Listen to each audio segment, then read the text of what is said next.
And we're learning more details now about two Saluda County deputies who became ill when coming in contact with fentanyl.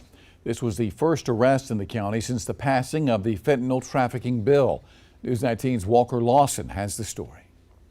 But it is a very real issue. Saluda County Sheriff Josh Price says Wednesday's fentanyl interaction is the first of its kind for his department.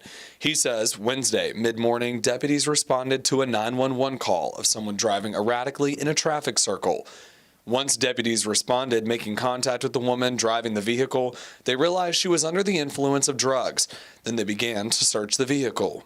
A search of the vehicle was done, and a quantity of fentanyl was found inside of the vehicle.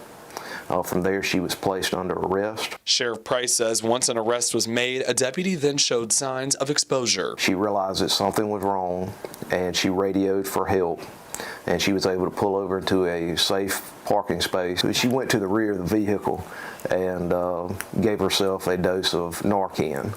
Other responding deputies were able to get there on scene. They began giving her aid to try to help her out. It was another female deputy who got there, took her vest off. Once EMS arrived, the second deputy who assisted collapsed. Both were rushed to Lexington Medical Center. At Lexington Medical Center, they both said that they inhaled it either through their mouth or their nose.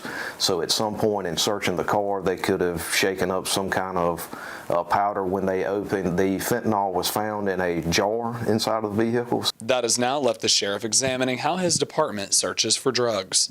And this is something that I'm sure we'll be looking into as far as possibly new policies and procedures. He says one of those options would be asking deputies to wear masks while searching, but nothing has been set in stone. Reporting in Saluda, I'm Walker Lawson, News 19 WLTX. We're being told tonight both deputies have been released from the hospital. They are expected to return to their jobs soon. Now, according to the Drug Enforcement Administration, first responders should always protect themselves from exposure. They recommend all responders wear gloves when the presence of fentanyl is suspected. They also recommend for them to wear properly fitted and approved masks, eye protection, and to minimize skin contact.